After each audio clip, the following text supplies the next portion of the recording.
Hello friends, जय हिंद। स्वागत है आप सभी का पीमैक्स क्लासेज के यूट्यूब चैनल पर। तो जैसा कि आप सबको पता होगा कि एग्ज़ाम का डेट आ चुका है। 16 फरवरी 2023 से इंटरमीडिएट और हाई स्कूल दोनों का एग्ज़ाम शुरू है।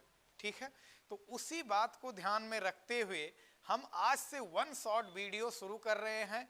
इसमें हम फिजिक्स फर्स्ट पार्ट का सारा chapter wise one short video इसको हम बनाएंगे। अगर मान लीजिए वन शॉट में नहीं कवर होता है तो किसी चैप्टर का जो चैप्टर बड़ा है उसका 2 वीडियो हो जाएगा। तो इस तरह से आप इंपॉर्टेंट क्वेश्चन अपना पूरा कंप्लीट कर सकते हैं। तो आइए स्टार्ट करते हैं। पहला चैप्टर है कूलाम का नियम। कूलाम का नियम तथा वैद्युत क्षेत्र। कूलाम का नियम तथा वैद्युत क्षेत्र, ये पहला चैप्टर है। Coulomb's law, Coulomb's law and electric field. Coulomb's law and electric field, ये पहला चैप्टर है। ठीक है, तो इसके जितने भी इंपॉर्टेंट क्वेश्चन हैं हम उसको कवर करेंगे। और जहां भी आप लोगों को समझ में ना आए वहां पर वीडियो पॉज करके उसको ढंग से नोट भी बनाइए और उसको एक बार रिवर्स गियर लगाकर फिर से देख लीजिए ताकि बात और कंसेप्ट सारा क्लियर हो जाए। ठीक है, तो आइए सबसे पहले स्टार्ट करते हैं चार्ज के बारे में। आवेश क्या है? चार्ज, आवेश, चार्ज। तो आवेश पदार्थ का एक गुण है। आवेश पदार्थ का एक गुण है। ठीक है, आवेश पदार्थ का एक गुण है जो वैद्युत क्षेत्र क्या उत्पन्न कर सकता है? वैद्युत क्षेत्र उत्पन्न कर सकता है, इलेक्ट्रिक फील्ड और चुंबकीय क्षेत्र मैग्नेटिक फील्ड जनरेट कर सकता है। क्या क्या उत्पन्न कर सकता है? आवेश पदार्थ का एक गुण होता है, ये अपने प्रभाव से वैद्युत क्षेत्र उत्पन्न करता है और क्या उत्पन्न करता है? चुंबकीय क्षेत्र उत्पन्न करता है। बात समझ में आई? आवेश को किस अक्षर से प्रदर्शित करते हैं? तो किस लेटर से? तो स्मॉल क्यू से। जनरली कैपिटल क्यू भी आएगा न्यूमेरिकल वगैरह में, तो इसे स्मॉल क्यू से रिप्रेजेंट करते हैं। इसका यूनिट क्या होता है? तो सबसे पहले हमको यूनिट पता होनी चाहिए। यूनिट यानी मात्रक पता होना चाहिए इसका। तो इसका मात्रक एसआई मात्रक होता है कूलाम। क्या होता है? कूलाम। कूलाम। एसआई मात्रक क्या होता है आवेश का? कूलाम होता है। ठीक है, एसआई मात्रक क्या होता है? कूलाम होता है। बीमा अगर इसकी कोई पूछे तो मोस्ट इंपॉर्टेंट, क्योंकि अगर इसकी बीमा याद रहेगी तो सबकी बीमा निकलेगी। कक्षा 10 में फॉर्मूला पढ़कर आए होंगे Q बराबर IT। हालांकि इस चैप्टर का ये फॉर्मूला नहीं है, अगर ये फॉर्मूला जानते हैं तो फिर बड़े आराम से बीमा भी निकल जाएगा। धारा की बीमा A और समय की बीमा कितनी होती है? T। तो फाइनल बीमा कितनी हो जाएगी? AT। आवेश की बीमा कितनी हो जाएगी? AT। आवेश कितने प्रकार के होते हैं? तो आवेश 2 प्रकार के होते हैं। धनावेश, कौन सा वेश? धनावेश पॉजिटिव चार्ज, और फिर क्या? ऋणावेश नेगेटिव चार्ज। धनावेश और ऋणावेश। धनावेश मीन्स पॉजिटिव चार्ज, ऋणावेश मीन्स नेगेटिव चार्ज। धनावेश और ऋणावेश 2 तरह के चार्ज होते हैं।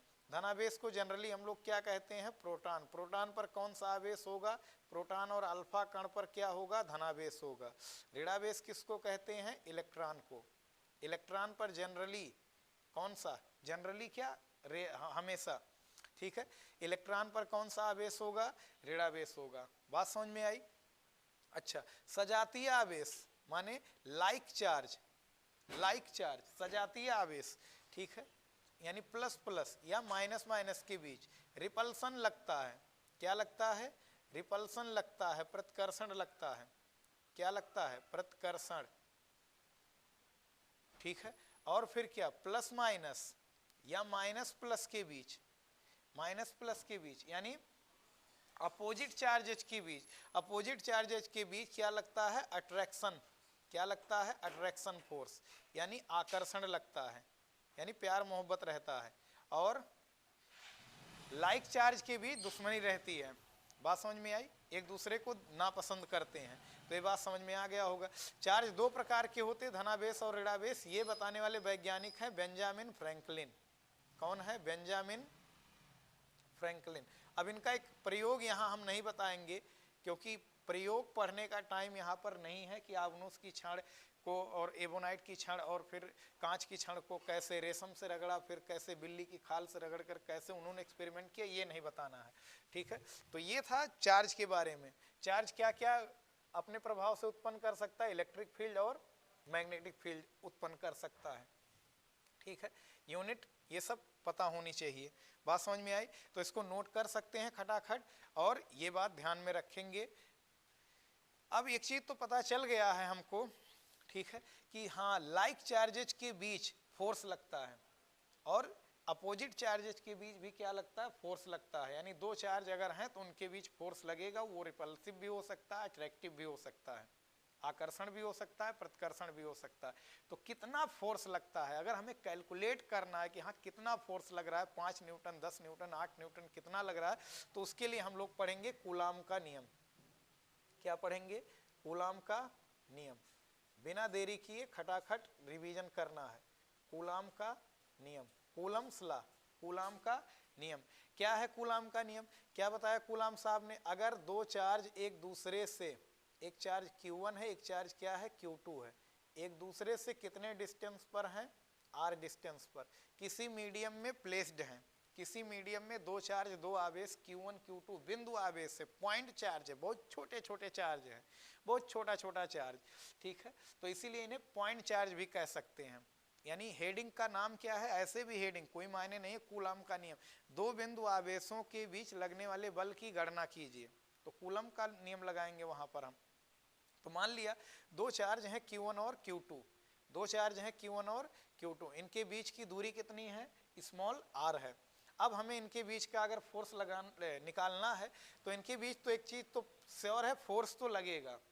तो कूलाम साहब ने क्या कहा, दो बिंदु आवेशों के बीच, दो बिंदु आवेशों के बीच लगने वाला वैद्युत बल, इलेक्ट्रिक फोर्स, दो पॉइंट चार्जेज के बीच लगने वाला इलेक्ट्रिक फोर्स, वैद्युत बल।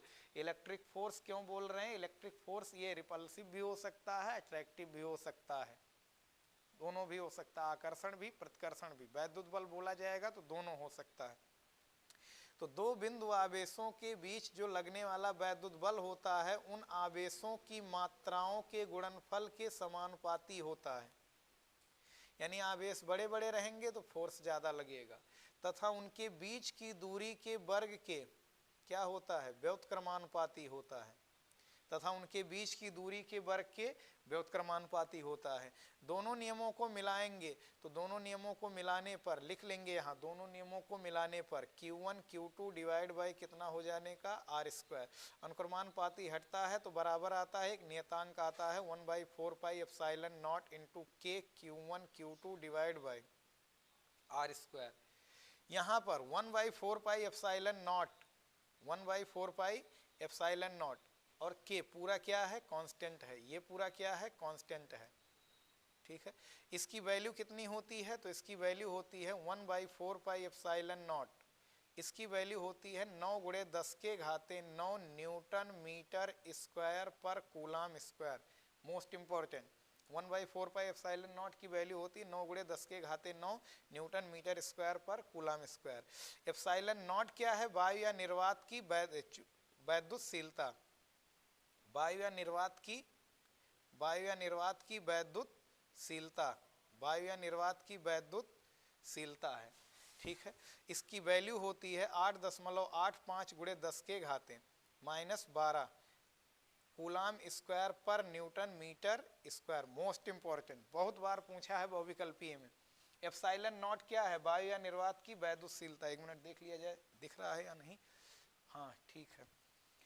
वायु या निर्वात की वैद्युतशीलता, इसकी वैल्यू कितनी होती है 8.85 गुणे 10 के घाते -12 कूलाम स्क्वायर पर न्यूटन मीटर स्क्वायर। इसकी तुरंत हम लोग बीमा भी देख लेते हैं, तो यहीं से बीमा निकालेंगे। इसकी बीमा कितनी होगी 80, तो 80 का स्क्वायर। न्यूटन की बीमा ml T⁻², लंबाई मीटर स्क्वायर की बीमा L स्क्वायर, तो ये हो जाने का अपना कितना A² T² हो जाएगा, और यहाँ पर कितना हो जाएगा ml T⁻² L स्क्वायर। तो ये जाएगा ऊपर भैया, तो कितना हो जाने वाला है पूरा m⁻⁻1 यल ऊपर जाएगा, यल स्क्वायर तो यल पावर -3 और फिर टी पावर -2 ऊपर जाएगा तो टी पावर 4 और फिर क्या ए स्क्वायर। ये जे मेंस में भी पूछा हुआ क्वेश्चन है एप्सिलॉन नॉट की बीमा, और यहाँ तो इम्पोर्टेंट है ही। तो एप्सिलॉन नॉट का मात्रक कूलाम पर न्यूटन मीटर स्क्वायर, इसकी वैल्यू और इसका बीमा, ये बड़ा इंपॉर्टेंट है। तो ये फोर्स और ये, अब फिर यहाँ पर के की आईडी क्या है, के की बारे में भी पता चल जाना चाहिए। तो वायु या निर्वात की, सॉरी के क्या है, माध्यम का परावैद्युतांक है, माध्यम का परावैद्युतांक है। अलग अलग माध्यम का परावैद्युतांक अलग अलग होता है। तो के क्या है, माध्यम का परावैद्युतांक है, डाई इलेक्ट्रिक ऑफ मीडियम है, ठीक है। वायु या निर्वात के लिए कैपिटल के की वैल्यू कितनी होती है, 1 होती है। वायु या निर्वात के लिए कैपिटल के की वैल्यू कितनी होती है, 1 होती है। वायु या निर्वात के लिए कैपिटल के की वैल्यू 1 होती है। किसके लिए, एयर के लिए, एयर आर वैक्यूम के लिए। वायु या निर्वात के लिए, जल के लिए कितना होता है, 81 होता है, किसमें, वाटर में। और मेटल के लिए इन्फिनिटी होता है। धातुओं के लिए के की वैल्यू कितनी होती है, इन्फिनिटी। मेटल्स के लिए के की वैल्यू कितनी होती है, इन्फिनिटी होती है, अनंत होती है। वायु या निर्वात की, तो जनरली ज़्यादातर डेरिवेशन में ज़्यादातर जगहों पर वायु या निर्वात ही होगा, जब तक कुछ कहा नहीं जाएगा। बात समझ में आई। तो कूलाम का नियम का फॉर्मूला क्या आ गया, F बराबर 1/4 pi epsilon naught Q1 Q2 divide by R square. ये आ गया वायु या निर्वात में। वायु या निर्वात में दो बिंदु आवेशों के बीच लगने वाला बल। अगर इसका ग्राफ बनाया जाए तो ये देख सकते हैं कि ये व्युत्क्रम वर्ग नियम का पालन करता है। ये जो सूत्र है ये किस नियम का पालन करता है, व्युत्क्रम वर्ग नियम का पालन करता है, ठीक है। व्युत्क्रम रेसिप्रोकल स्क्वायर लॉ को फॉलो करता है, ठीक है। तो ये ग्राफ अगर इसका बनाओगे तो ये ग्राफ इस तरह से बनेगा, F अनुक्रमानुपाती 1/r²। ये इस तरह से ग्राफ बनेगा, किसके किसके बीच, F वर्सेज R के बीच। यानी R बढ़ेगा तो फोर्स घटेगा, धीरे धीरे फोर्स घटता जाएगा। जैसे जैसे R बढ़ाएंगे फोर्स क्या होता जाएगा, घटता जाएगा। बात समझ में आई। R बढ़ाएंगे तो फोर्स घटता जाएगा। तो इसको स्क्रीनशॉट ले सकते हैं। दो बिंदु आवेशों के बीच लगने वाला वैद्युत बल उन आवेशों की मात्राओं के गुणनफल के समानुपाती तथा उनके बीच की दूरी के वर्ग के व्युत्क्रमानुपाती होता है। ये मेन फॉर्मूला आ गया। न्यूमेरिकल इस पर रिलेटेड या इस चैप्टर के जितने भी न्यूमेरिकल हैं उसको हम दूसरे वीडियो में बना देंगे, तो इसमें सारा डेरिवेशन और सारा कंसेप्ट खटाखट निपटाएंगे। तो इसको स्क्रीनशॉट ले सकते हैं या वीडियो पॉज करके पूरा बात नोट कर लो, ठीक है। आइए चलते हैं नेक्स्ट टॉपिक पर।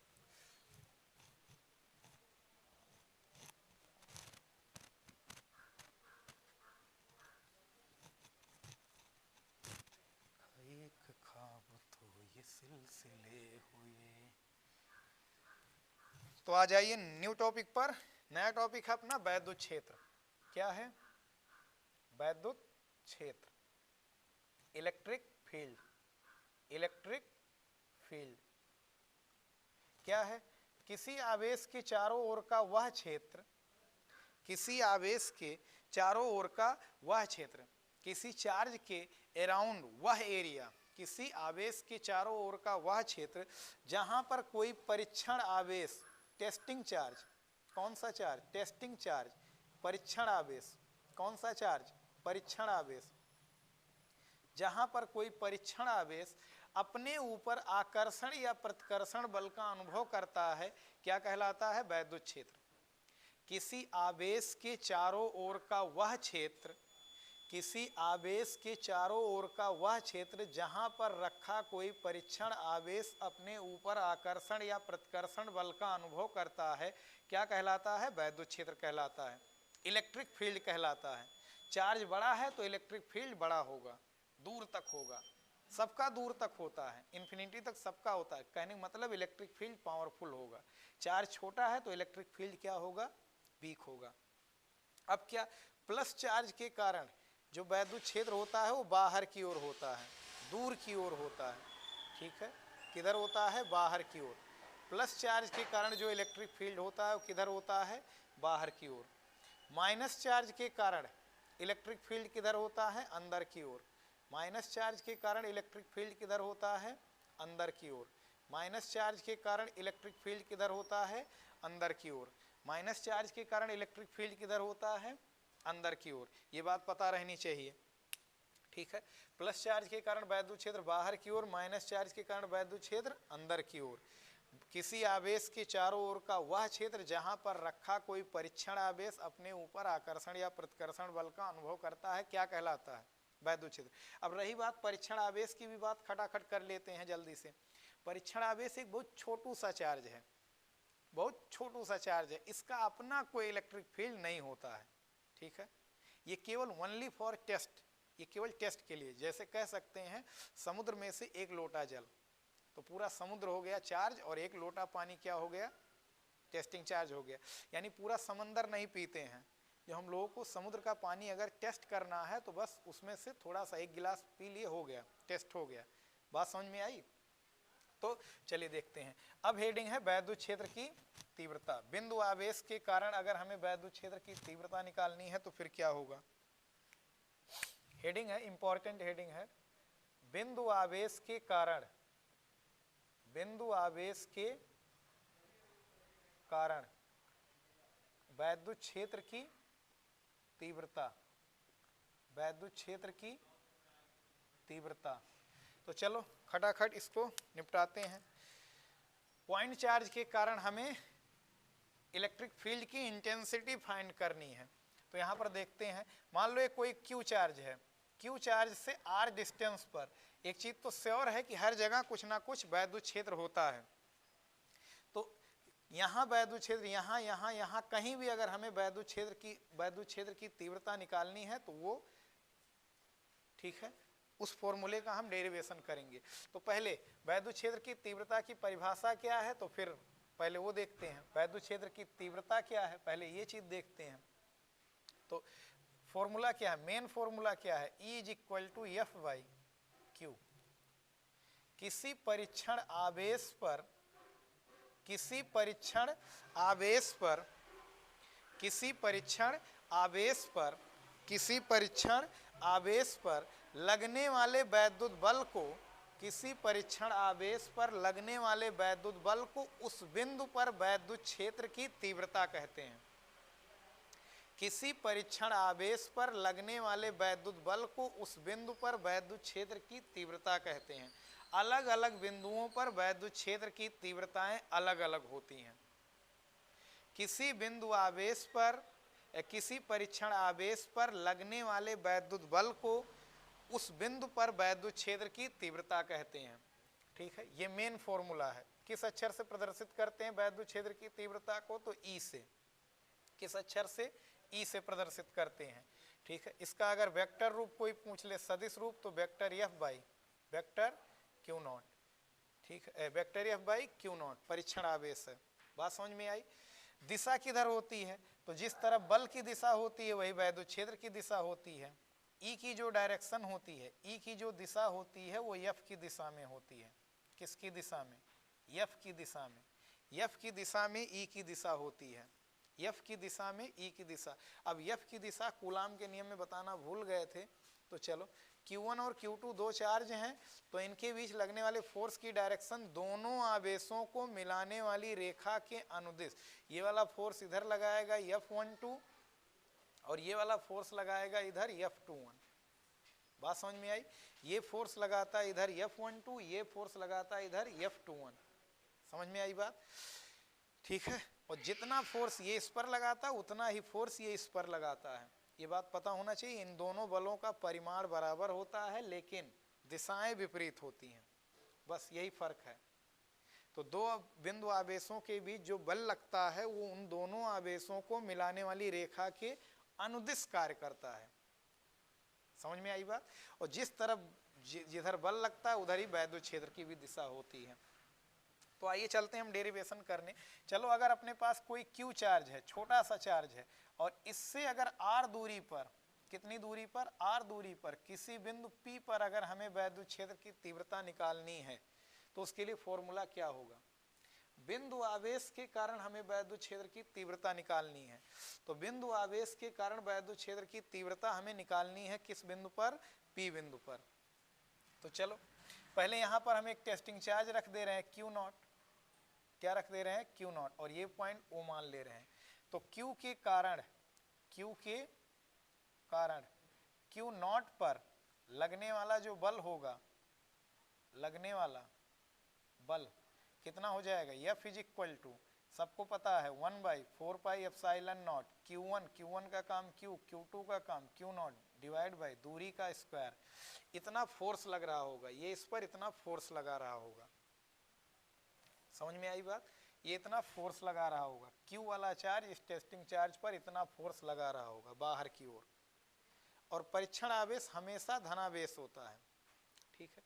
अब क्या करेंगे, समझ रहे हैं, यहाँ पर Q के कारण Q नॉट पर लगने वाला बल हमें पता चल गया, ठीक है।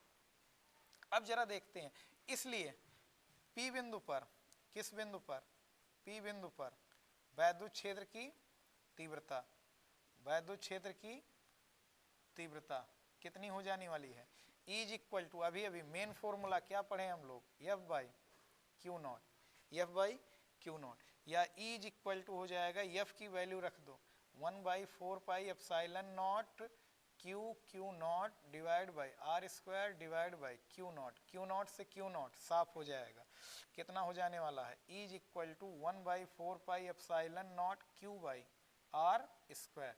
ये आ गया, बड़ा ही इंपॉर्टेंट फॉर्मूला, छोटा सा डेरिवेशन, बड़ा इंपॉर्टेंट। बिंदु आवेश के कारण, किस चार्ज के कारण, Q चार्ज के कारण R डिस्टेंस पर अगर हमें इलेक्ट्रिक फील्ड इंटेंसिटी फाइंड करनी है, वैद्युत क्षेत्र की तीव्रता निकालनी है, तो उसका फॉर्मूला ये है। कूलाम के नियम में क्या था, Q1 Q2 था, इसमें केवल एक चार्ज है, यानी वैद्युत क्षेत्र एक चार्ज के कारण होगा, ठीक है। एक चार्ज के कारण निकालना हो तो इस तरह से। अब कई चार्ज के कारण वैद्युत क्षेत्र निकालना है तो वहाँ अध्यारोपण का सिद्धांत लगाएंगे, वो न्यूमेरिकल में हम लोग देखेंगे। न्यूमेरिकल में ऐसा कि कई चार्ज रहेंगे तो इलेक्ट्रिक फील्ड इंटेंसिटी कितनी होगी, फोर्स कितना होगा, वो सब देखेंगे। ये समझ में आया। इसमें भी देख लो, ये भी व्युत्क्रम वर्ग नियम का पालन करता है, ये सूत्र भी व्युत्क्रम वर्ग नियम का पालन करता है। तो व्युत्क्रम वर्ग नियम का पालन करता है तो उसका E वर्सेज R के बीच ग्राफ अगर बनाओगे तो E और R के बीच का ग्राफ फिर ऐसे बनेगा जैसे कूलाम के नियम में बना था, ठीक है, बात समझ में आई। तो बिंदु आवेश के कारण, पॉइंट चार्ज के कारण अगर हमें वैद्युत क्षेत्र की तीव्रता निकालनी है तो ये होगा। यहीं पर डिस्कस कर लेते हैं यूनिट इसकी, मात्रक सदिश राशि है, दिशा की आवश्यकता होती है, तो यूनिट क्या होगा, मात्रक क्या होगा, न्यूटन पर कूलाम, न्यूटन पर कूलाम, मोस्ट इंपॉर्टेंट, न्यूटन पर कूलाम। इसकी बीमा डायमेंशन भी देख लेते हैं, बीमा क्या होगी, तो न्यूटन की बीमा ml t पावर -2, आवेश की बीमा अभी बताए हैं 80। अगर मूल बीमाएं, कुछ फंडामेंटल बीमाएं अगर आप लोगों को पता है तो फिर बड़े आराम से किसी भी राशि की बीमा हम लोग निकाल सकते हैं। ये जाएगा 80 ऊपर, कितना हो जाने वाला है, ml t power -3 a power कितना -1। ये हो गया बीमा, वैद्युत क्षेत्र की तीव्रता की बीमा है। ये क्या है, मात्रक है, न्यूटन पर कूलाम, एसआई मात्रक, एसआई मात्रक न्यूटन पर कूलाम। एक पॉइंट चार्ज के कारण ये है, यानी दूरी बढ़ने पर, दूरी जैसे जैसे पहले वैद्युत क्षेत्र की हाइट देख लो ज़्यादा है, फिर और कम, फिर और कम, फिर और कम, फिर और कम, जैसे जैसे दूरी बढ़ेगी वैसे वैसे वैद्युत क्षेत्र की तीव्रता घटेगी। समझ में आई बात, ठीक है। तो इसको स्क्रीनशॉट ले सकते हैं, वीडियो पॉज करके पूरा नोट कर सकते हैं खटाक से।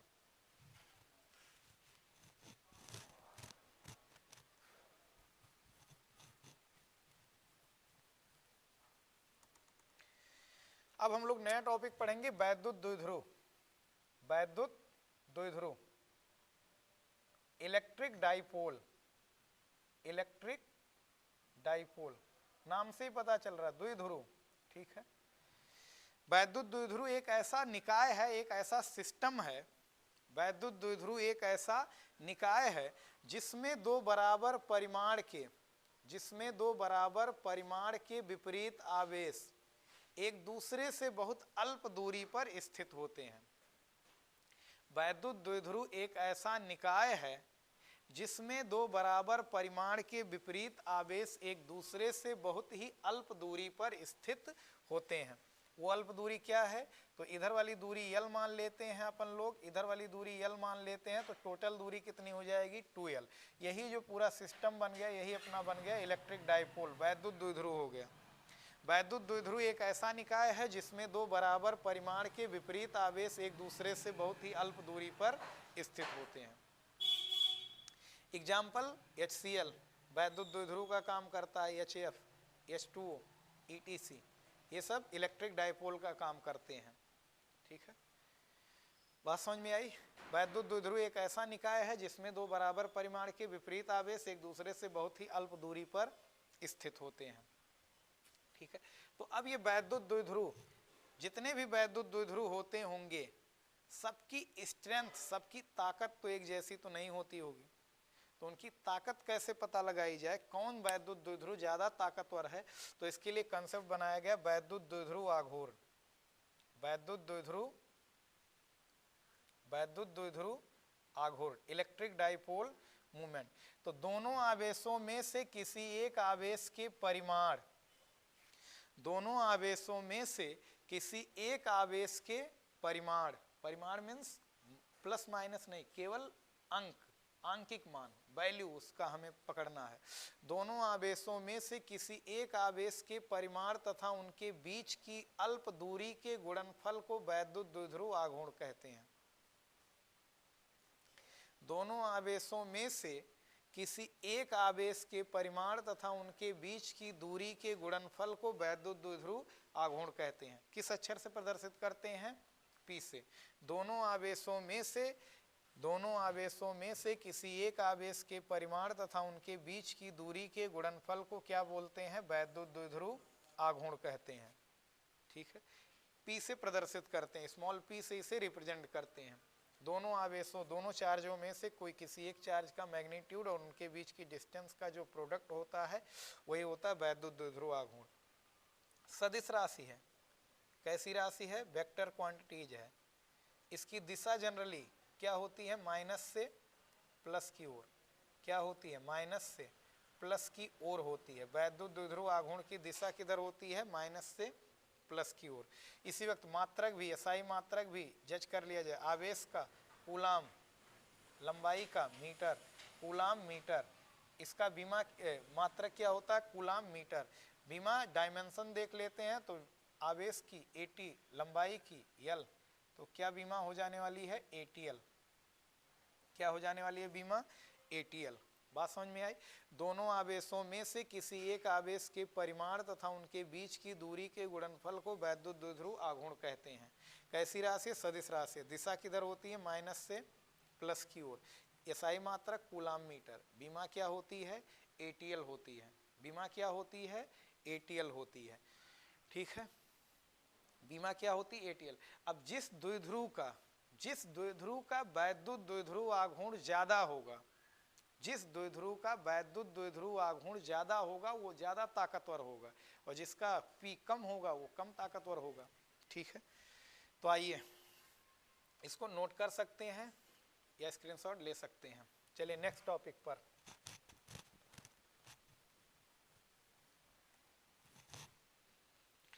वैद्युत द्विध्रुव के कारण, वैद्युत द्विध्रुव के कारण वैद्युत क्षेत्र की तीव्रता, वैद्युत क्षेत्र की तीव्रता मोस्ट इंपॉर्टेंट। वैद्युत द्विध्रुव के कारण वैद्युत क्षेत्र की तीव्रता बड़ा ही इंपॉर्टेंट।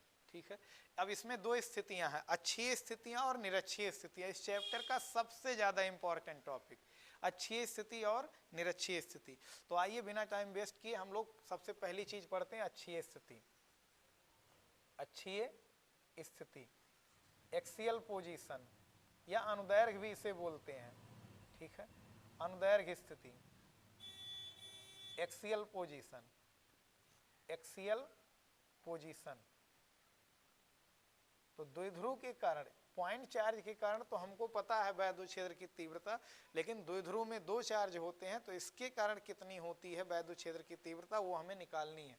और वो भी पहले केस में कौन सा केस, अक्षीय स्थिति में।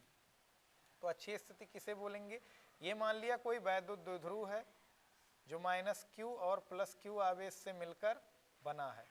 ये इसका क्या है, सेंटर है। ये डिस्टेंस सबको पता है यल है। ये डिस्टेंस कितना, यल, यानी टोटल डिस्टेंस कितना, 2l, अभी अभी बताए हैं। इस पॉइंट को नाम दे दो A, इस पॉइंट को नाम दे दो B, इस पॉइंट को नाम दे दो O। यहां से सेंटर से r दूरी पर दोनों आवेशों को मिलाने वाली रेखा के किसी बिंदु पर, अगर यहाँ हम खड़े हैं, यहाँ कहीं भी खड़े हैं, तो इसी को बोलते हैं अक्षीय स्थिति। दोनों आवेशों को मिलाने वाली रेखा के किसी भी बिंदु पर अगर हम खड़े हैं तो इसको बोलते हैं अक्षीय स्थिति। तो चलो मान लेते हैं यहाँ हम खड़े हैं P बिंदु पर, तो इसे क्या बोलेंगे, अक्षीय स्थिति। दाएं बाएं ऊपर नीचे नहीं, इन दोनों के सीध में अगर कहीं भी हो, यहाँ हो, आगे पीछे चलेगा। मान लिया r दूरी पर है एक बिंदु P, तो इसी को बोलते हैं अक्षीय स्थिति। ठीक है, ये दूरी निकाल लेते हैं, ये टोटल दूरी r, तो इतनी दूरी कितनी हो जाएगी, r माइनस यल। r में से यही l घटा देंगे। ये यहाँ से दूरी एक बार निकाल लेते हैं, कितनी दूरी हो जाएगी, r प्लस यल। कितना हो जाएगा, r प्लस यल। एक काम हम लोग कर लिए। अच्छी स्थिति, आई होप समझ में आ गया होगा। अब हमें इस द्विध्रुव के कारण यहाँ वैद्युत क्षेत्र की तीव्रता निकालनी है, तो हम सिंगल सिंगल चार्जों के कारण यहाँ निकालेंगे। तो चलो माइनस क्यू के कारण, माइनस क्यू के कारण, अच्छा माइनस के कारण अगर यहाँ वैद्युत क्षेत्र निकालेंगे तो भैया उसी ओर होगा, अंदर की ओर। किधर होगा, अंदर की ओर। प्लस के कारण यहाँ वैद्युत क्षेत्र निकालेंगे तो किधर होगा, बाहर की ओर। ठीक है, तो चलो माइनस क्यू के कारण कहाँ पर, P बिंदु पर, P बिंदु पर वैद्युत क्षेत्र की तीव्रता, वैद्युत क्षेत्र की तीव्रता कितनी हो जाने वाली है, EA is equal to 1/4πε0। Charge कितना, Q, माइनस नहीं क्योंकि वेक्टर लगा रहे हैं, Q बाई दूरी r प्लस यल का होल स्क्वायर। दिशा किधर है, PA की ओर। किधर है, PA की ओर। चलो इसके कारण भी यहाँ निकाल ले रहे हैं, प्लस Q के कारण, प्लस Q के कारण P बिंदु पर, P बिंदु पर वैद्युत क्षेत्र की तीव्रता, वैद्युत क्षेत्र की तीव्रता कितनी हो जाने वाली है, EB, EB is equal to 1/4πε0। फिर क्या, Q बाई दूरी यहाँ से r माइनस यल का होल स्क्वायर। ये दूरी r माइनस यल का होल स्क्वायर। दिशा किधर है, BP की ओर। किधर है, BP की ओर।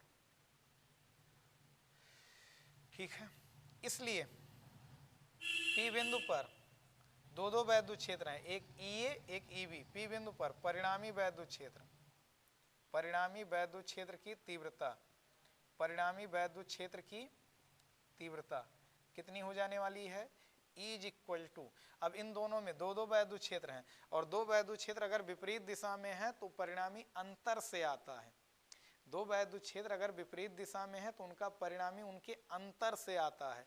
अब अंतर करेंगे कौन ज्यादा है कौन कम, तो इसका हर जरा देख लो छोटा है और इसका हर बड़ा है। हर बड़ा है तो ये छोटा है, ये हर छोटा है तो ये बड़ा है, यानी ये दूरी कम है। दूरी कम है तो ज्यादा होगा, दूरी ज्यादा है तो ये कम होगा। तो EB में से ये क्या कर देंगे, घटा लेंगे। EB की वैल्यू कितनी है, 1/4πε0 Q by r minus L का होल स्क्वायर। ये कितना है, 1/4πε0 Q by r plus L का होल स्क्वायर। 1/4πε0 Q कॉमन दिख रहा हमको, तो कितना हो जाएगा, E इज इक्वल टू 1/4πε0 गुणे Q कॉमन कर लिया, अंदर बचा क्या, 1/r माइनस यल का whole square 1/r plus L का होल स्क्वायर। एलसीएम लासा 1/4πε0 इंटू Q, ये इधर जाएगा ये इधर जाएगा, r प्लस यल का whole square minus r minus L का whole square divide by r minus L का स्क्वायर r प्लस यल का स्क्वायर। दोनों का मल्टीप्लाई हो जाएगा, इसका इधर तिरछा गुणा इसका इधर क्रॉस मल्टीप्लाई, तो क्या हो जाने वाला है, E इज इक्वल टू 1/4πε0 गुणे Q a प्लस बी का whole square, a square plus b square plus 2ab 2rl, a minus B का होल स्क्वायर और चिन्ह भी बदलता जाएगा, तो minus r square minus L square plus 2rl हो जाएगा। डिवाइड बाय नीचे एक ही ब्रैकेट में कर लेते हैं तो r माइनस एल एक ब्रैकेट में, r प्लस एल एक ब्रैकेट में का होल स्क्वायर कर दे रहे हैं इसको। ये एल स्क्वायर से एल स्क्वायर, आर स्क्वायर से आर स्क्वायर कट गया, ठीक है। यहाँ पर क्या आ जाने वाला है, is equal to 1/4 pi epsilon naught गुणे क्यू, यहाँ पर कितना भैया 4rl, यहाँ पर a माइनस बी एक ब्रैकेट में, a प्लस बी एक ब्रैकेट में, R square minus L square का होल स्क्वायर, ठीक है। चूंकि l is less than r है, इसलिए एल स्क्वायर को आर स्क्वायर की तुलना में नगण्य मान सकते हैं। नगण्य मीन्स जीरो, तुलना में नगण्य मान सकते हैं। क्या मान सकते हैं, नगण्य मान सकते हैं। नगण्य माने ना के बराबर मान सकते हैं। तो इसलिए क्या हो जाएगा, is equal to 1/4 pi epsilon naught Q गुणे 4rl, यहाँ पर ये खत्म हो गया तो बचा क्या, आर स्क्वायर माइनस जीरो का होल स्क्वायर, तो ये हो जाने वाला है is equal to 1/4 pi epsilon naught Q गुणे 4rl divide by r power 4। समझे क्या होने वाला, एक r से एक r कट जाएगा, r क्यूब आ गया। इस चार को थोड़ा सा डिजाइन करके लिख रहे हैं, समझेंगे जरा। यहाँ पर लिख रहे हैं is equal to 1/4 pi epsilon naught, यहाँ पर 2 इंटू क्यू गुणे 2l ऐसे लिख दिए। नीचे कितना बचा है, r क्यूब, क्यू गुणे 2l को अभी अभी पढ़े हो p, तो 1/4 pi epsilon not 2p by r cube. ये व्युत्क्रम वर्ग नियम का पालन नहीं करता है। और ये आ गया फॉर्मूला, इंपॉर्टेंट सा फॉर्मूला अक्षीय स्थिति में। किस स्थिति में, अक्षीय स्थिति में वैद्युत क्षेत्र की तीव्रता, और दिशा किधर होती है अक्षीय स्थिति में, तो माइनस से प्लस की ओर। क्यों, क्योंकि EB ज्यादा है, EA कम है, तो परिणामी इधर भागेगा, माइनस से प्लस की ओर, ऋणावेश से धनावेश की ओर।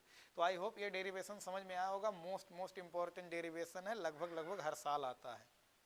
तो ये डेरिवेशन ढंग से यहाँ पर पकड़ इस पर बना लीजिए। न्यूमेरिकल इस पर बहुत कम है, 1 मिनट देख लिया जाए सही बन रहा है या नहीं। हाँ ठीक है, तो इसको मिटा रहे हैं, स्क्रीनशॉट ले सकते हैं तुरंत खटाक से। निरक्षीय स्थिति भी,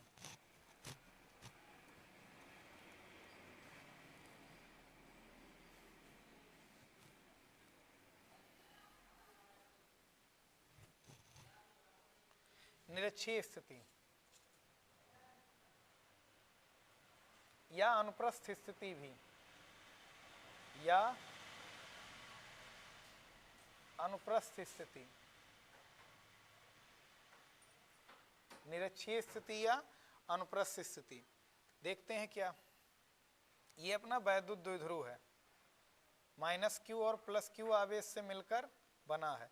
ये सेंटर है, ये डिस्टेंस L है, ये डिस्टेंस L है। टोटल डिस्टेंस कितना है 2L। इस पॉइंट को फिर वही चीज मान लो A है, इस पॉइंट को फिर क्या B। निरक्षीय स्थिति का मतलब इन दोनों आवेशों को मिलाने वाली रेखा के मध्य बिंदु से जाने वाली वह रेखा जो इन पर लंब हो कि किसी बिंदु पर अगर हम खड़े हैं तो उसे निरक्ष बोलते हैं। अक्ष क्या था इधर, निरक्ष क्या है ये, या नीचे भी जा सकते हैं। तो चलो यहाँ पर हम आकर पहुँच गए, कितने डिस्टेंस पर, मान लेते हैं r डिस्टेंस पर। इसके कारण भी यहाँ वैद्युत क्षेत्र होगा अंदर की ओर, इसके कारण यहाँ वैद्युत क्षेत्र होगा बाहर की ओर। ये वाला वैद्युत क्षेत्र कितना हो जाएगा EA, ये वाला वैद्युत क्षेत्र कितना हो जाएगा EB, ये पॉइंट मान लेते हैं P। तो निरक्ष समझ में आया, दोनों आवेशों को मिलाने वाली रेखा के सेंटर से होकर जाने वाली ऊर्ध्वाधर लाइन के कहीं भी पॉइंट पर, किसी भी पॉइंट पर अगर तुम खड़े हो तो उसे निरक्ष बोलते हैं। बात समझ में आई, तो ठीक है, ये निरक्षीय स्थिति है। अब निरक्षीय स्थिति में फिर दो वैद्युत क्षेत्र हैं, पता नहीं एंगल क्या है, विपरीत भी नहीं लग रहे हैं, 90 डिग्री है या नहीं पता नहीं। तो एंगल हम मान ले रहे हैं क्या है, थीटा है। एंगल क्या मान ले रहे हैं, थीटा। अभी बाद में देखेंगे। चलो पहले ये डिस्टेंस हमें पता होनी चाहिए, ये वाली डिस्टेंस इस चार्ज से, और जितना ये डिस्टेंस होगा उतना ये भी डिस्टेंस होगा। तो पाइथागोरस प्रमेय लगा देंगे, तो under root r square plus L square, ये डिस्टेंस भी under root r square plus L square. तो फिर दो वैद्युत क्षेत्र निकालते हैं जरा। तो माइनस क्यू के कारण किस बिंदु पर, P बिंदु पर वैद्युत क्षेत्र की तीव्रता, वैद्युत क्षेत्र की तीव्रता कितनी हो जाने वाली है, E is equal to 1/4 4 pi epsilon naught क्या हो जाएगा, Q डिवाइड बाई दूरी, दूरी कितनी है under root R square plus L square का होल स्क्वायर, तो ये हो जाएगा 1/4 pi epsilon naught Q by R square plus L square. बात समझ में आई। प्लस Q के कारण, किसके कारण, प्लस Q के कारण P बिंदु पर वैद्युत क्षेत्र की तीव्रता, वैद्युत क्षेत्र की तीव्रता कितना हो जाएगा, EB, EB is equal to 1/4 pi epsilon naught, charge कितना है Q, डिस्टेंस कितना है, वही डिस्टेंस है, तो under root R square plus L square, यानी कितना हो जाएगा 1/4 pi epsilon naught Q by R square plus L square. बड़ा ही मजेदार चीज आ गया है यहाँ पर, जरा देख रहे हैं कि दोनों ही वैद्युत क्षेत्र निरक्षीय स्थिति में बराबर हैं, यानी EA और EB दोनों ही बराबर हैं। तो EA और EB अगर बराबर है तो इनका परिणामी इनके बीचों बीच से होकर पास करेगा, ये इनका रिजल्टेंट वेक्टर हो गया, वेक्टर E हो गया, परिणामी इनके बीचों बीच से होकर जाएगा। ठीक है, तो अगर ये एंगल थीटा है तो ये एंगल थीटा होगा, मीन्स ये एंगल थीटा होगा। समझ में आई बात। अब यहाँ पर जरा देखते हैं कैसे निकालेंगे परिणामी। तो इस चित्र को हम फिर यहाँ बना रहे हैं, ये हो गया EB, ये हो गया EA, ये इनका क्या हो गया परिणामी E वेक्टर, ये एंगल कितना है थीटा, ये एंगल क्या है थीटा। इसके दो घटक होंगे, एक ऊर्ध्व घटक क्या हो जाने वाला है EB साइन थीटा, ये घटक कितना हो जाएगा EB कॉस थीटा। इसके भी दो घटक होंगे, एक ऊर्ध्व घटक EA साइन थीटा, और ये घटक कितना हो जाएगा EA कॉस थीटा। समझ में आई बात। ये दोनों घटक निरस्त हो जाएंगे। क्यों निरस्त हो जाएंगे, क्योंकि EB और EA तो बराबर ही हैं और साइन थीटा भी बराबर, तो इसका मतलब जितना ऊपर उतना नीचे, घटक निरस्त। ये दोनों एक दूसरे को सपोर्ट कर रहे हैं, इन दोनों का काम खत्म, घटकों में वियोजन कर दिए, तो यानी जो परिणामी आएगा वो इन दोनों से आएगा, इन दोनों से तो नहीं आएगा।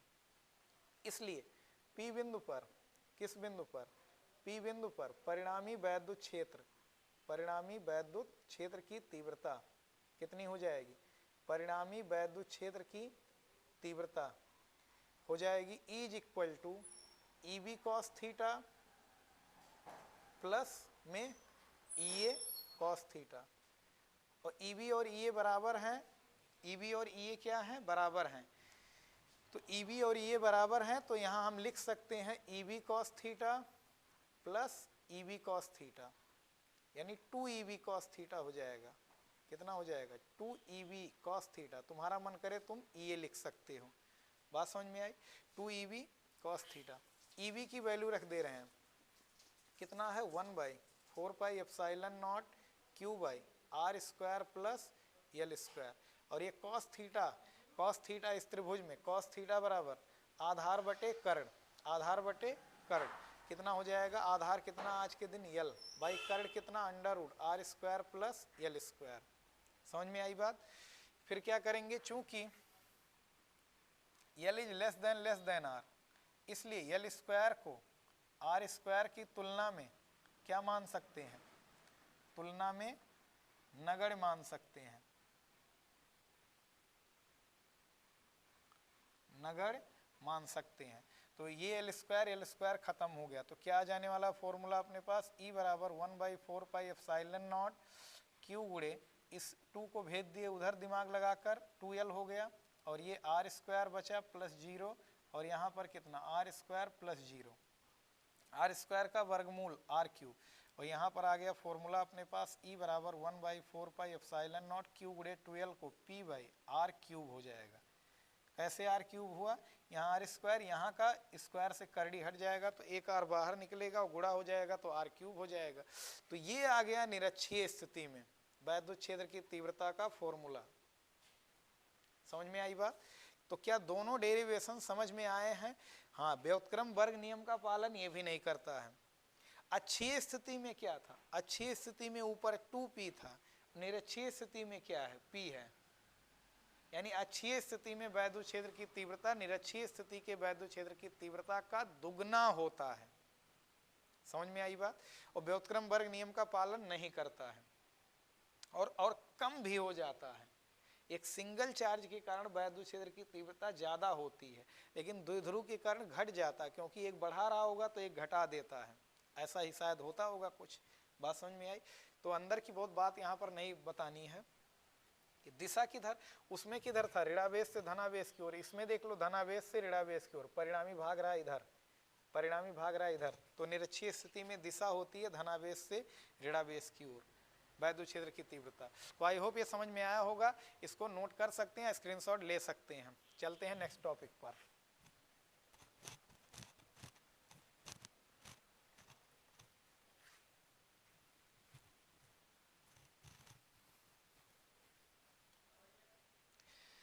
चलिए लास्ट है, एक समान वैद्युत क्षेत्र में, एक समान वैद्युत क्षेत्र में रखे द्विध्रुव पर लगने वाले बलयुग्म का बलयुग्म का आघूर्ण, बलयुग्म का आघूर्ण। तो आघूर्ण मीन्स घुमाने की प्रकृति, और बलयुग्म माने दो बल लग रहे हों, परिमाण में बराबर हों, क्रिया रेखाएं अलग अलग हों, दिशा में विपरीत हों, तो उसे ही बलयुग्म बोलते हैं। ठीक है, बलयुग्म का आघूर्ण, आघूर्ण माने घुमाने की प्रवृत्ति। तो चलो मान लेते हैं, इंपॉर्टेंट है, एक समान वैद्युत क्षेत्र कहीं पर उत्पन्न है। क्या है? एक समान वैद्युत क्षेत्र कहीं पर उत्पन्न है, और इसमें हम एक वैद्युत द्विध्रुव रखे हैं। क्या रखे हैं? वैद्युत द्विध्रुव, जो किस आवेश से मिलकर बना है? -Q और +Q आवेश से मिलकर बना है, +Q और -Q आवेश से मिलकर बना है। वैद्युत क्षेत्र में ऋण आवेश पर बल लगता है वैद्युत क्षेत्र के विपरीत दिशा में, और धनावेश पर बल लगता है वैद्युत क्षेत्र की दिशा में। तो कितने फोर्स लग रहे हैं? 2 फोर्स, इसीलिए हेडिंग में है बलयुग्म। 2 फोर्स लग रहे हैं, किस पर? इस द्विध्रुव पर। इनके बीच की टोटल दूरी कितनी है? 12 है। टोटल दूरी कितनी है? 12। टोटल दूरी कितनी है? 12। तो चलो ये एंगल हम मान ले रहे हैं थीटा एंगल पर इसे रखा गया, तो ये एंगल भी कितना हो जाएगा? थीटा। यहां से इस पर लंब डाल दे रहे हैं। तो एक चीज तो श्योर है, इस वैद्युत द्विध्रुव को हम एक समान वैद्युत क्षेत्र में रखे हैं, और इस पर 2-2 बल लग रहा है, यानी बलयुग्म काम कर रहा है। तो ये इसको घुमा देंगे। क्या कर देंगे? घुमा देंगे। तो घुमा देंगे यानी आघूर्ण उत्पन्न कर रहा है। आघूर्ण उत्पन्न कर रहा है, तो कितना आघूर्ण उत्पन्न कर रहा है उसी को हमें कैलकुलेट करना है। ये वैद्युत द्विध्रुव ऐसे रखा हुआ, इस पर 2-2 फोर्स लग रहा है, तो इसको क्या कर देंगे? घुमा देंगे। घुमा देंगे, घुमाने की प्रकृति को ही क्या बोलते हैं? आघूर्ण कहते हैं। तो कितना आघूर्ण उत्पन्न हो रहा है, कितना आघूर्ण ये दोनों बल मिलकर लगा रहे हैं, उसी का डेरिवेशन हमको करना है। ठीक है, तो आइए चलते हैं, देखते हैं क्या करेंगे। अच्छा, इस फोर्स का लाइन ऑफ एक्शन ये है, और इस फोर्स का लाइन ऑफ एक्शन ये है। दोनों बलों के बीच की ये क्या है? दूरी है। दोनों बलों के बीच की ये क्या है? दूरी। ये दूरी अगर हमें निकालना है तो हम इस त्रिभुज का इस्तेमाल करेंगे। इस त्रिभुज में अगर हम लगा दें, क्या त्रिभुज, नाम दे दो इसको ए बी, और इसको नाम दे दो एम, त्रिभुज ABM में अगर हम लगा दें साइन थीटा, तो साइन थीटा बराबर लंब बटे कर्ण, यानी कितना? BM/12। 12 इधर आ जाएगा, तो BM = हो जाने वाला है 12 साइन थीटा। ये लंबाई पता चल गई, 12 साइन थीटा। ठीक है, 12 साइन थीटा। समझ में आई बात? तो चलो एक चीज पता चल गया, क्यों हम ये निकाल रहे हैं? क्योंकि अब हम चल रहे हैं निकालने बलयुग्म का आघूर्ण। इसलिए बलयुग्म का आघूर्ण को प्रदर्शित करते हैं टाउ से। टाउ बराबर होता है बल गुणे बल की क्रिया रेखा, बल की क्रिया रेखा के बीच की लंबवत दूरी। ये बल आघूर्ण का फॉर्मूला होता है, बल गुणे बल की क्रिया रेखा के बीच की लंबवत दूरी। एक फोर्स उधर, एक फोर्स इधर, दोनों की क्रिया रेखाएं अलग अलग हैं, तो ये आघूर्ण उत्पन्न कर देंगी। बलयुग्म का आघूर्ण टाउ बराबर बल गुणे बल की क्रिया रेखा के बीच की लंबवत दूरी। तो टाउ बराबर हो जाने वाला है क्या, बल कितना है एफ, बल कितना है एफ, बल की क्रिया रेखा के बीच की लंबवत दूरी कितना 2l sin थीटा। अच्छा, चूंकि एफ बराबर होता है क्यू ई, क्यू ई बराबर एफ बाई क्यू, तो एफ बराबर क्यू ई लाकर यहाँ रख देंगे, या tau is equal to Q E गुणे 2l sin थीटा। बात समझ में आई, कितना हो जाने वाला है टाउ बराबर, यहीं पर इसको हम इसको इस तरह से लिख ले रहे हैं क्यू गुणे 2l इंटू ई साइन थीटा। क्यू गुणे 2l को क्या लिख सकते हैं पी, क्या लिख सकते हैं पी, तो क्या आ जाने वाला फॉर्मूला अपने पास tau is equal to P sine theta. ये आ गया किसका, बल आघूर्ण का फॉर्मूला।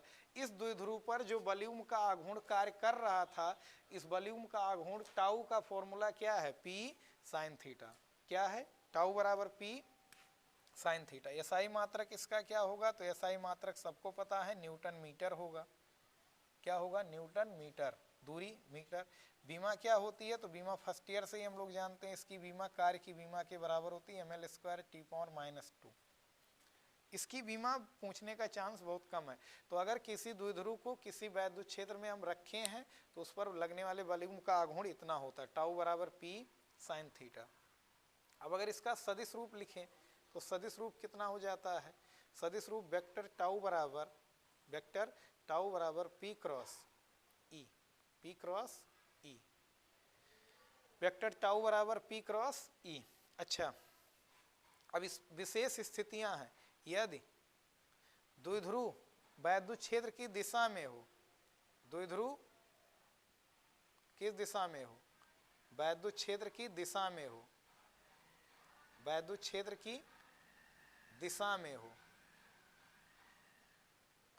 तब थीटा कितना होगा 0, थीटा 0 होगा, इसलिए टाउ इज इक्वल टू निकालने चलेंगे तो पी साइन 0 कितना हो जाने वाला 0, कोई बल आघूर्ण नहीं लगेगा।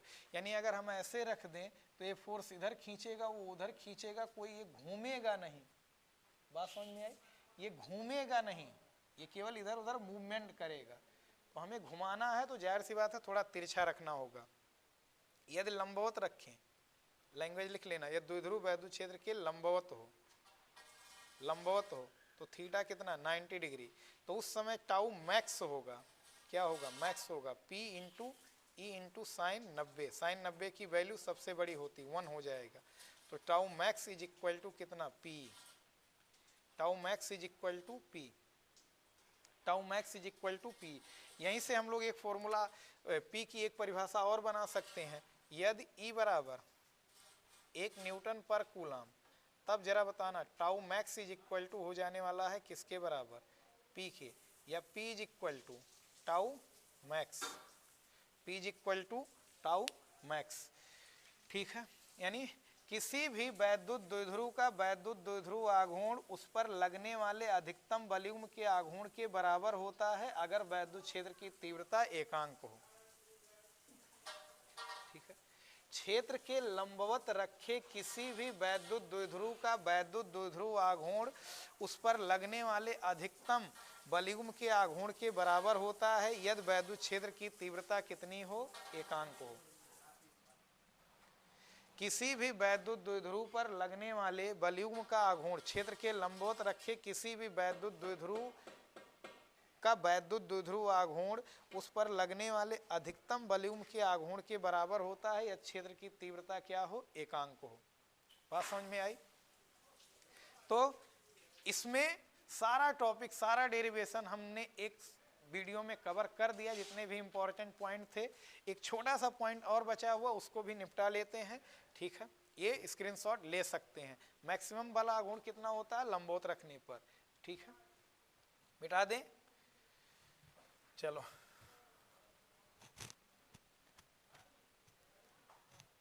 यहीं पर एक बात और चिटफुट बात निकाल लेते हैं। वैद्युत बल रेखाएं क्या होती हैं? वैद्युत बल रेखाएं, तो वैद्युत बल रेखाएं वह काल्पनिक बल रेखाएं हैं, वैद्युत बल रेखाएं वह काल्पनिक बल रेखाएं हैं जो धनावेश से निकलती हैं और ऋणावेश पर समाप्त होती हैं। वैद्युत बल रेखाएं वह काल्पनिक बल रेखाएं हैं जो धनावेश से निकलती हैं और ऋणावेश पर क्या होती हैं, समाप्त होती हैं, ठीक है। धनावेश से निकलती हैं और ऋणावेश पर समाप्त होती हैं। वैद्युत बल रेखाएं वह काल्पनिक बल रेखाएं हैं जो धनावेश से निकलती हैं और ऋणावेश पर समाप्त होती हैं। सेकंड पॉइंट, वैद्युत बल रेखा के किसी भी बिंदु पर अगर हम स्पर्श रेखा खींचे, ये मान लो बल रेखा है, इसके बारे में कहानी बहुत लंबी है, तो यहाँ बहुत लंबी कहानी हमें नहीं बताना है। सेकंड पॉइंट, वैद्युत बल रेखाएं वह काल्पनिक बल रेखाएं होती हैं जो धनावेश से निकलती हैं और ऋणावेश पर समाप्त होती हैं और एक बंद वक्र बनाती हैं। इस तरह से, मतलब इस तरह से ऐसे बंद वक्र बनाती हैं, एकदम पूरा एक राउंड नहीं घूमता। इस तरह से वैद्युत बल रेखा की किसी भी बिंदु पर अगर हम स्पर्शी खींचे तो उस बिंदु पर वैद्युत क्षेत्र की तीव्रता की दिशा को व्यक्त करता है, ठीक है। थर्ड पॉइंट क्या है, वैद्युत बल रेखाएं एक दूसरे को कभी काटती नहीं, अगर काटती तो कटान बिंदु पर दो दो वैद्युत क्षेत्र होता है, जो कि क्या है, असंभव है। एक ही पॉइंट पर दो वैद्युत क्षेत्र की दो दो दिशाएं होना असंभव है। जहां बल रेखाएं पास पास होती हैं, जहां बल रेखाएं पास पास, वहां वैद्युत क्षेत्र स्ट्रांग होता है, प्रबल, और जहां बल रेखाएं दूर दूर होती हैं वहां वैद्युत क्षेत्र वीक होता है, दुर्बल होता है, ठीक है। फिफ्थ पॉइंट क्या है, समान दूरी पर अगर बल रेखाएं हैं, समांतर और समान दूरी पर अगर बल रेखाएं हैं तो वो एक समान वैद्युत क्षेत्र उत्पन्न करती हैं। तो आज के वीडियो में इतना ही। फुल डिटेल में अगर ये पूरा टॉपिक आप ढंग से तैयार किए हैं तो इस पर आप न्यूमेरिकल लगा सकते हैं, लघुत्तरीय बहुविकल्पीय प्रश्न पढ़ सकते हैं। ये सारा टॉपिक आप ढंग से बैठकर रफ पर दोहरा सकते हैं 1 घंटे में, 1.5 घंटे में। और वीडियो जितना भी है इसकी टाइमिंग उससे नहीं मतलब है, आप इसको फिर से दोहरा सकते हैं। जो टॉपिक टफ लगे उसको फिर से थोड़ा सा फास्ट करके देख सकते हैं। तो मिलेंगे नेक्स्ट वीडियो में, तब तक के लिए पढ़ाई करते रहें। All the very best.